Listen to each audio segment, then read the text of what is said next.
20ویں صدی کی تیسری دہائی میں جو معروف شاعر منظر عام پر آئے ان میں ایک نام جوش ملیح آبادی کا ہے، جنہیں اردو شاعری کا ولیم شیکسپیئر بھی کہا جاتا ہے۔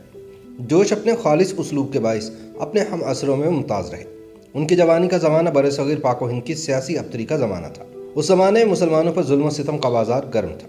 ایک طرف تو وعدے وعید کیے جا رہے تھے تو دوسری طرف انہیں کچلنے کی سازشیں بھی جاری تھیں۔ چنانچہ جوش ملیح آبادی نے اپنے جذبات و احساس کے اظہار کے لیے غزل کے مقابلے میں نظم کے دامن کو وسیع پاتے ہوئے اس میں طبع آزمائی کی۔ بے باکی سے اپنے جذبات کے اظہار کی وجہ سے جوش ہر دور میں متنازع شخصیت قرار دیے جاتے رہے۔ جوش ملیح آبادی کا شمار بھی ان شعراء میں ہوتا ہے جنہوں نے اپنی شاعری کا آغاز غزل سے کیا اور بعد میں نظم کی طرف مائل ہوئے۔ نظم کی جانب مائل ہونا ان کی طبعی مناسبت کا تقاضا تھا۔ ان کی شاعری جدید مرانات و رجحانات سے معمور تھی اور عصری تقاضوں کی عکاس بھی۔ بغاوت اور انقلاب ان کے مضامین ہیں۔ ان کی نظمیں دور شباب کی لغزشوں کی حکایات سناتی ہیں۔ شاعر شباب، شاعر انقلاب، شاعر رومان اور مصور فطرت شبیر حسین خان جوش ملیح آبادی 5 دسمبر سن 1898 میں قصبہ قملہار ضلع ملیح آباد میں پیدا ہوئے۔ جوش کو شاعری ورثے میں ملی تھی۔ ان کے پردادا نواب فقیر محمد استاد ناسک کے شاگرد تھے۔ جوش کے اساتذہ میں مرزا محمد ہادی رسوا بھی شامل ہیں۔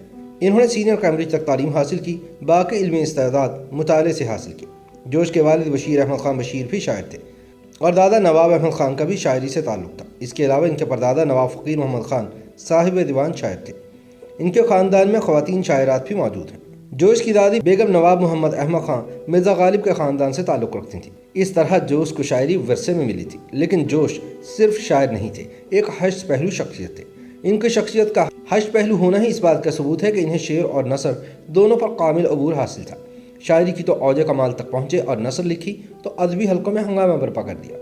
جہاں تک ان کی شعری استعداد کا تعلق ہے تو یہ چونکہ وراثت میں ملا تھا، اس لیے بچپن میں ہی شعر موضوع ہونے لگے تھے اور انہوں نے 9 برس کی عمر میں پہلا شعر کہا، شاعری کیوں نہ راس آئی مجھے، یہ میرا فن خاندانی ہے۔ عین شباب میں جوش فارغ البال تھے، لیکن سن 1916 میں والد کے انتقال کے بعد فارغ البالی ختم ہو گئے اور ذمہ داریوں کا بوجھ ان کے کاندھوں پر آن پڑا۔ یہی وجہ ہے کہ سن 1916 سے 1920 کی شاعری میں تلخی، زندگی سے اکتاہٹ، دنیا کی بے ثباتی اور صوفیانہ خیالات ملتے ہیں۔ انہی خیالات پر مشتمل ان کا پہلا مجموعہ کلام روح ادب سن 1920 میں شائع ہوا۔ اس مجموعے کے بعد سن 1936 تک آتے آتے ان کی شاعری میں عشقیہ مضامین کے ساتھ ساتھ بغاوت کے عنصر نے بھی جگہ بنا لی۔ ساتھ ہی ہم عصروں کا اثر بھی ان کی شاعری میں نمایاں طور پر دیکھا جا سکتا ہے۔ چنانچہ اس دورانیے میں انہوں نے جو کلام جمع کیا وہ شعلہ شبنم کے نام سن 1936 میں منصہ شہود پر آیا، جبکہ تیسرا مجموعہ کلام نقش و نگار سن 1944 میں زیور تباد سے آراستہ ہوا۔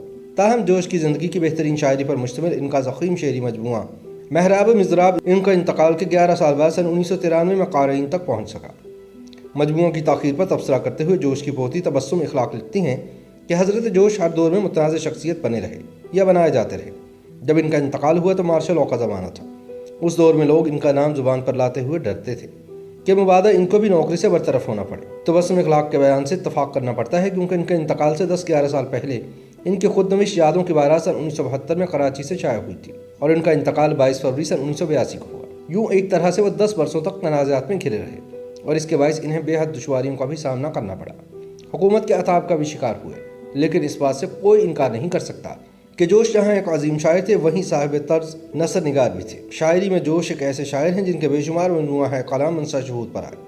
ان میں روح ادب آواز حق، شاعر کی راتیں، جوش کے سوشے، نقش و نگار، شعلہ شبنم، پیغمبر اسلام، فکر و نشاط، جنون و حکمت، آیات و نغمات، عرش و فرش، سنبل و سلاسل، سیف و سبو، سرور و خروش، سموم و صبا، طلوع و فکر، موجد و مفکر، قطرہ کلزم، نوادر جوش، الہام و افکار، جوش کے مرثیہ، عروس ادب، عرفانیات جوش، محراب مضراب اور دیوان جوش وغیرہ شامل ہیں۔ علاوہ ازیں نثر میں بھی ان کے کمال فن کے نمونے دیکھے جا سکتے ہیں۔ جوش کے نثری مجموعوں میں مقالات جوش، اوراق زرین، جذبات فطرات، مکالمات جوش اور یادوں کی بارات شامل ہیں۔ کلام جوش میں جا بجا زندگی کی بے ثباتی کا تذکرہ ملتا ہے۔ جوش تقسیم ہند کے بعد بھارت سے ترک سکونت کر کے سن 1956 میں جب پاکستان آئے تو اپنے ساتھ یادوں کی ایک بیاض لائے اور پھر وہ سلسلہ چل نکلا کہ جس کا انجام قید و بند کی صعوبتیں اور حکام کی طعن و تشنیع نکلا۔ یار زندہ فیض احمد فیض کی طرح جوش ملیح آبادی کو بھی کئی بار اپنے خاندان کی جدائی سہنا پڑی۔ وہ جس سرزمین کے لیے مہاجر ہوئے اس سرزمین کی بستیاں اس پر تنگ کر دی گئیں۔ اس لیے جوش ملیح آبادی کی شاعری میں بغاوت کے ساتھ ساتھ انقلاب کا عنصر بھی نمایاں ہے۔ اس لیے جوش کہتے ہیں، کام ہے میرا تغیر، نام ہے میرا شباب، میرا نعرہ انقلاب و انقلاب و انقلاب۔